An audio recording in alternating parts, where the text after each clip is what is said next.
So you know how it took the Blue Jays about 32 years, it took them 32 years to get back to the World Series. It seems that it's taken that long for Tom Gazzola to finally join this program. I think, Tommy, there could have been some swerve and avoidance going on your end. I'm just kidding. I'm kidding. I'm kidding. You're here, finally. It's been a long time, my man. It's been a long time. I know. I blame myself. So there, I'll put the onus on myself. Yes, it's all on me, but we're here together.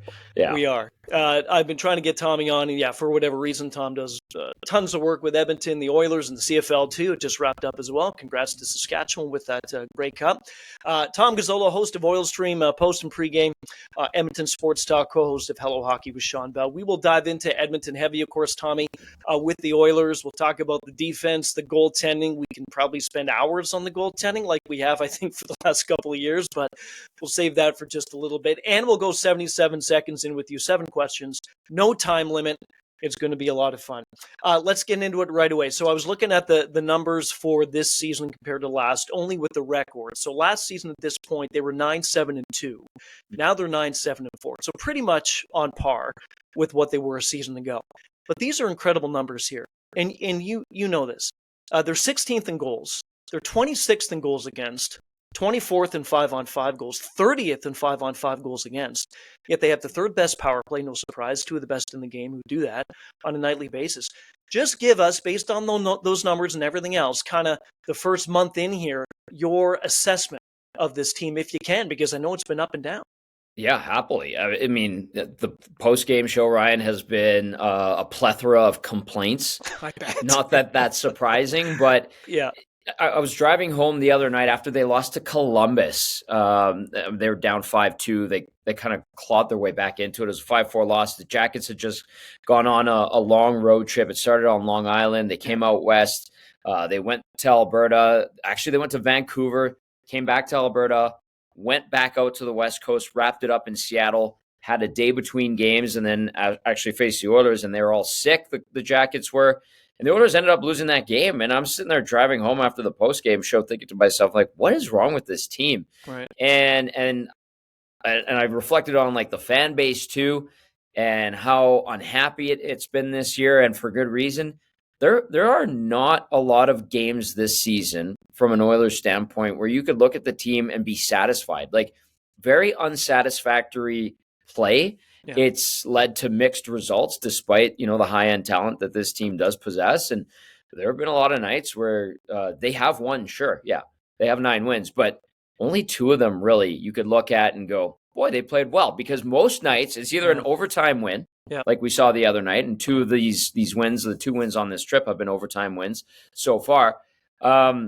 There was a game against the Vancouver Canucks. It was the 2nd game of the year where they played a pretty good game, and you could be like, all right, that's satisfactory. And then there was a win. That was game 2. That was we're talking early in the season. That's crazy. Exactly. Yeah. And we're still pointing back to that game, being like, that was a good one. And then they beat the Mammoth in convincing fashion. When the Mammoth had rattled off like 7 straight wins, they were the hottest team in the league, and the Oilers were down in the first period. And then they had this let's call it like a very candid conversation that they discussed about postgame in the first intermission with each other. And they said enough is enough. And they went and stomped Utah 7-2. They had 5 goals in the second period. Yeah, and we kind of thought to ourselves, okay, they're back. This is the Oilers team that we expected, the contender, the team that, has 2 of the best players in the world. And it just reverted back to playing unsatisfactory hockey, spotty defensive hockey. The goaltending has, been okay at best. Yeah. But when you're hanging out both goalies to dry on a nightly basis, giving up quality chances, like this fan base has a lot of reason to complain. And that's what I pointed back to when I go and look at this team and why fans are upset about it, because they have not played satisfying games or hockey. It's just been, it's left a lot to be desired from this group. They haven't really put together a 60-minute performance outside of that Vancouver game and 40 minutes against Utah. That was like almost a month ago now, Ryan. What about the game against Colorado?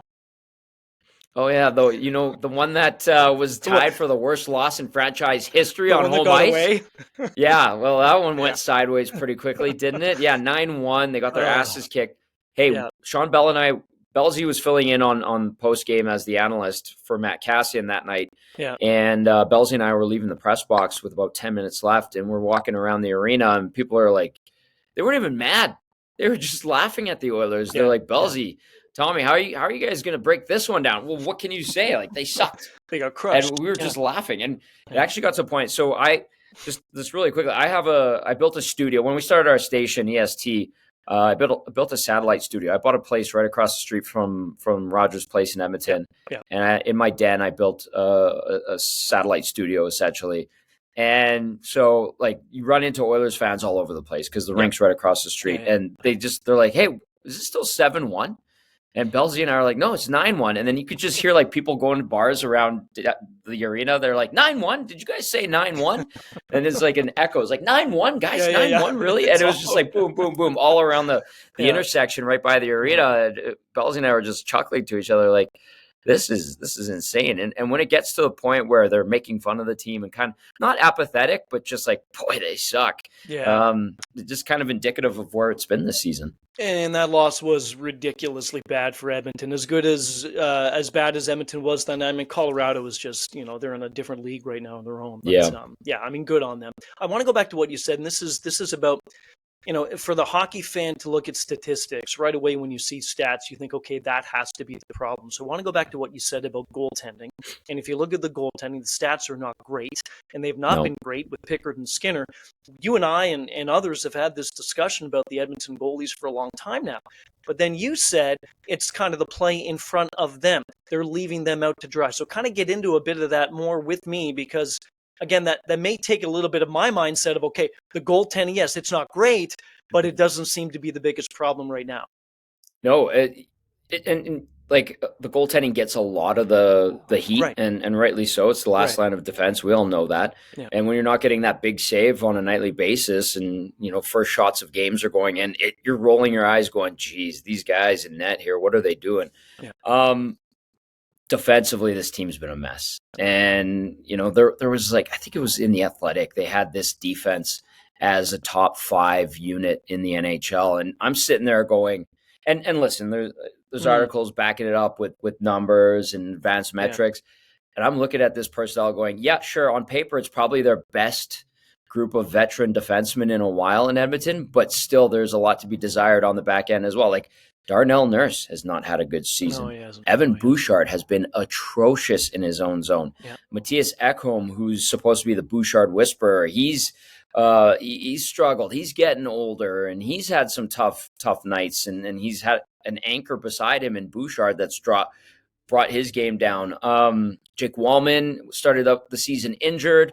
He came back, was good offensively. He's had some poor decisions that have led directly to goals. And then Brett Kulak, who's just a steady hand, third pairing guy, he's had some rough outings. And then they've kind of rotated between Ty Emberson and Alec Regula, who is a good story out of camp. He's only played, I think he's coming up on about 30 NHL games total. Yeah. But the Oilers, they plucked him off waivers from Boston last year. He was a Chicago draft pick that Stan Bowman knew, obviously.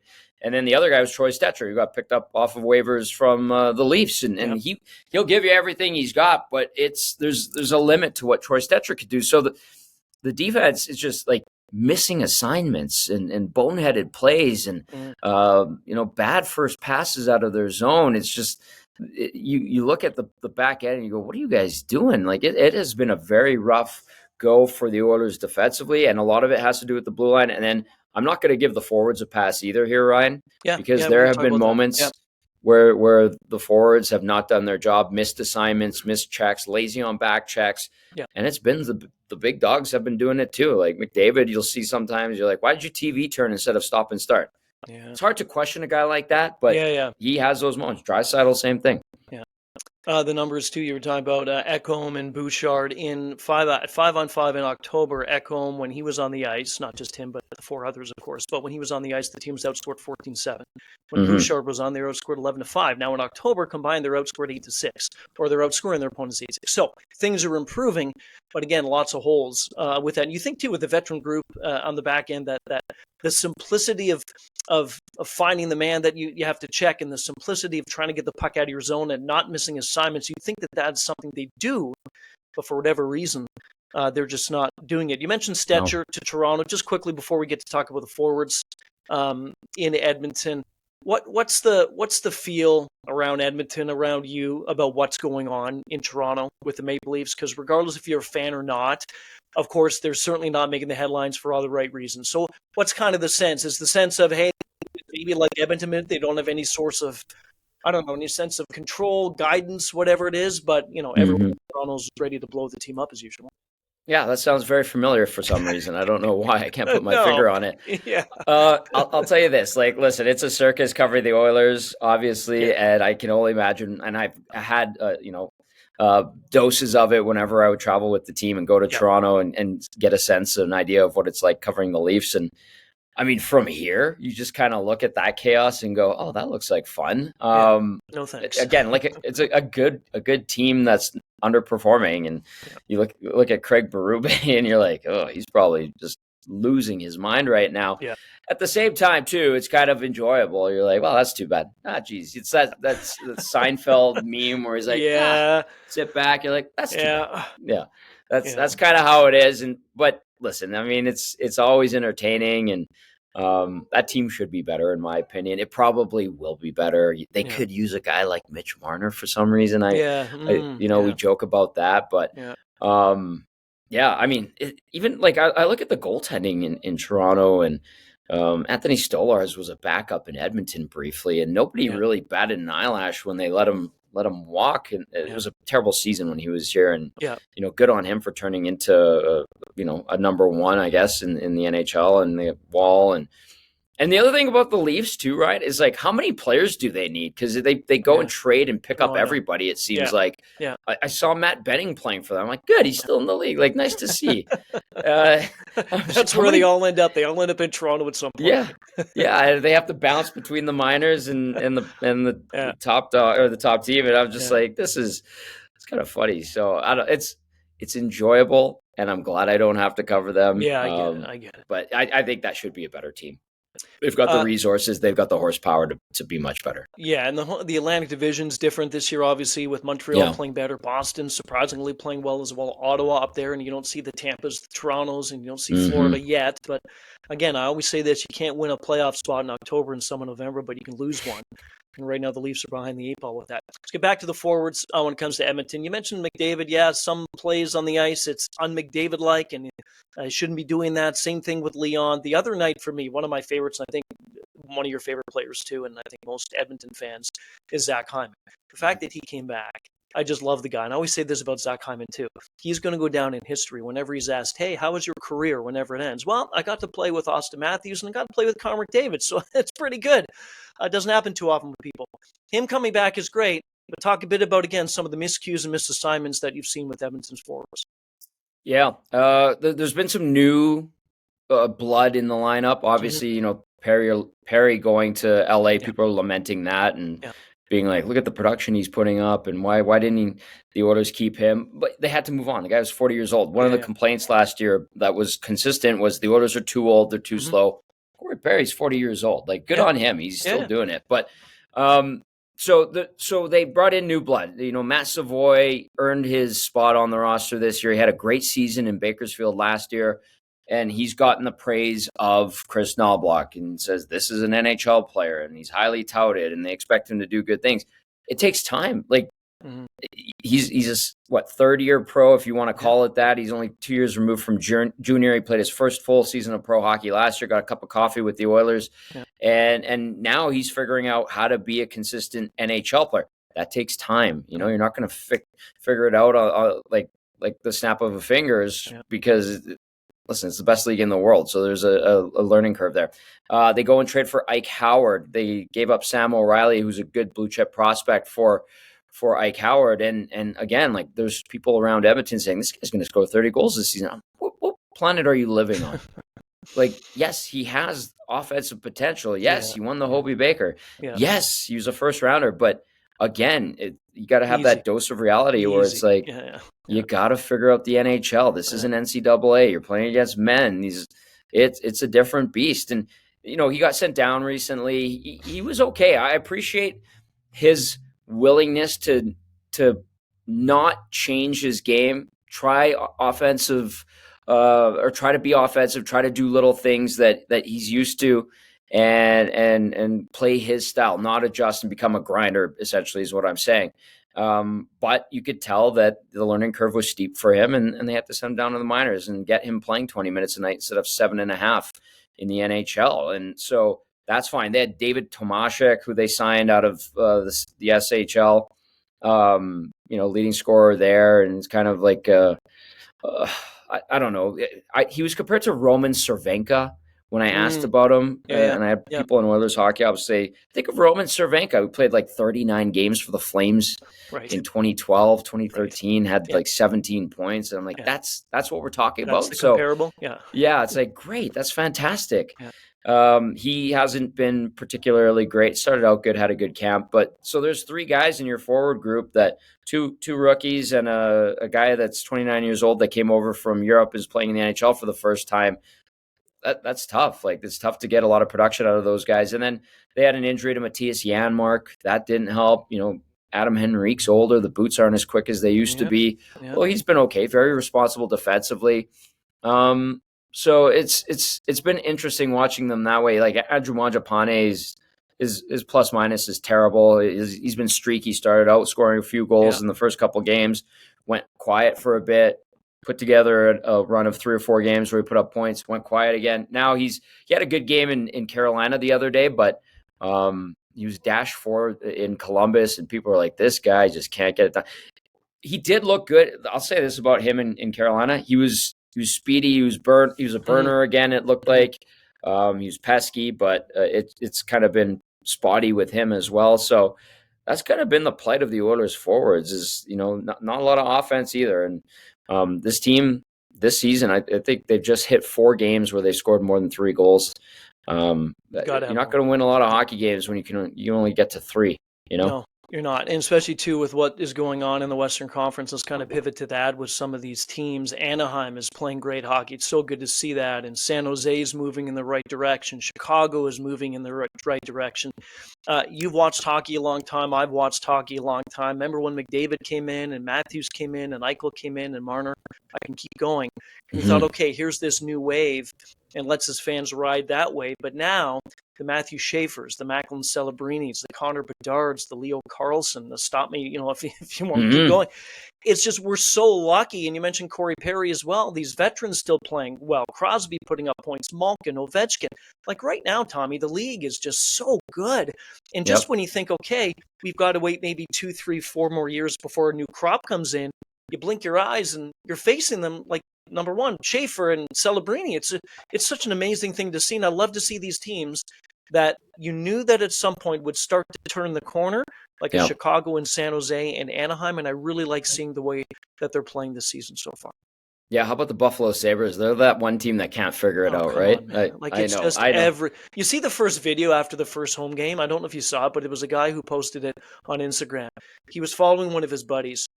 I forget the jersey. I think he had a Tuck jersey on or something, a Tuck blade. And he was losing his mind. He was dropping all these F-bombs. And it was like the first game of the year. It was like, move the team, move them somewhere else, put them north. It doesn't matter. Get them. I thought, you know what? This is the typical Buffalo fan base. And every year they do this. Yeah, they deserve better. We josh about them, but like, that is a good hockey market. It's like another Canadian city, essentially. They deserve so much better. I think ownership has done them dirty.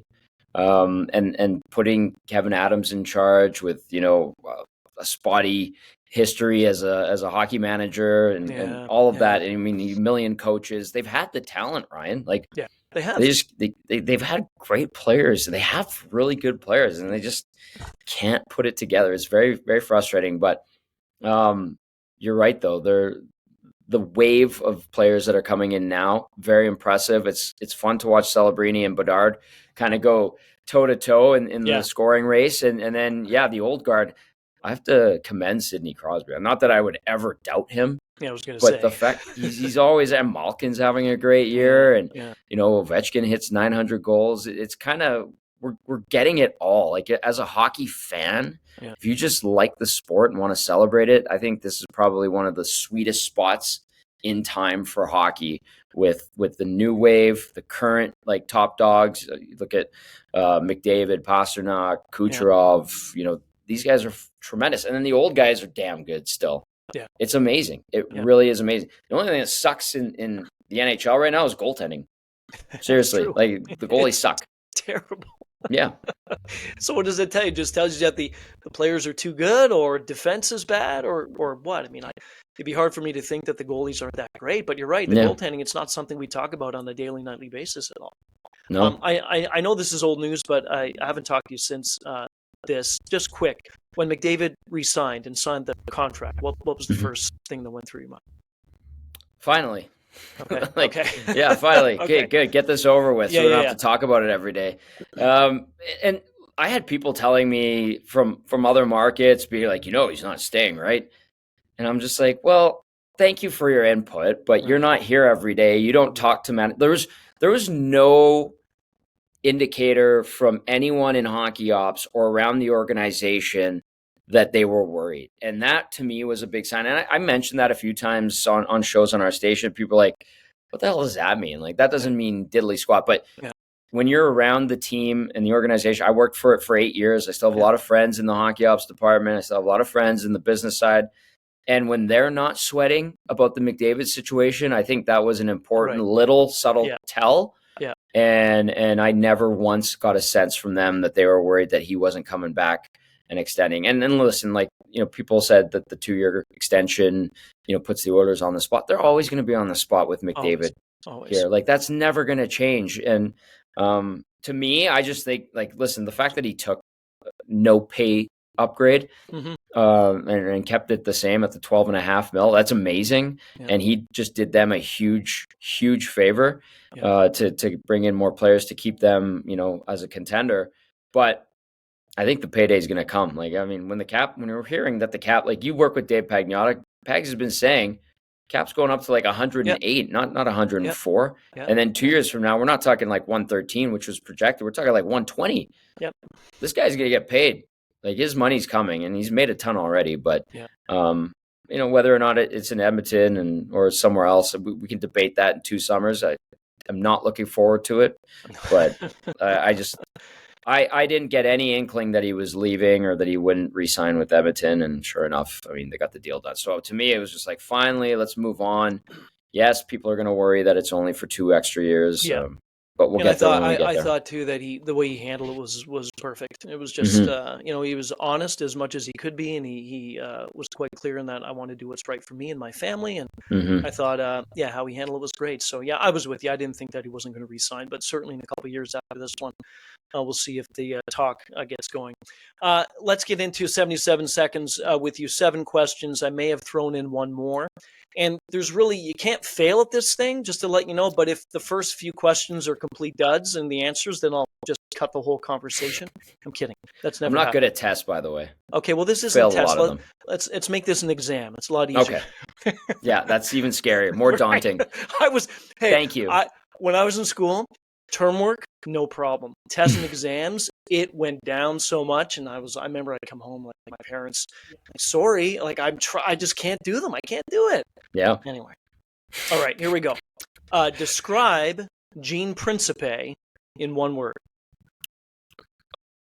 Outstanding. If I could use 2, I would say just the best. Just the best. So, yeah, if I could misspell the best, I'd put the best as one word. I met him during game 4, or down game 3 and 4 of the final last year in Florida. We had him on the show a number of times. First time I met him, and, it's one of those guys that you hear, you see, you listen to, but he is as advertised in person. So I agree. Yep. Uncle Gene. How much time on during game day, show day, do you spend on your hair? Honestly, like 2 minutes. Really? It's a very simple process. Now, the key is Swedish hair cream. I will give you that, but it's just you slick it back like Tino Vaselino and away you go. So that's kind of like what we're doing here, and it's all the Swedish hair cream. There's a lot of product in there, but yeah, people give me the gears. You know who's actually got legit awesome hair is Bukauskas.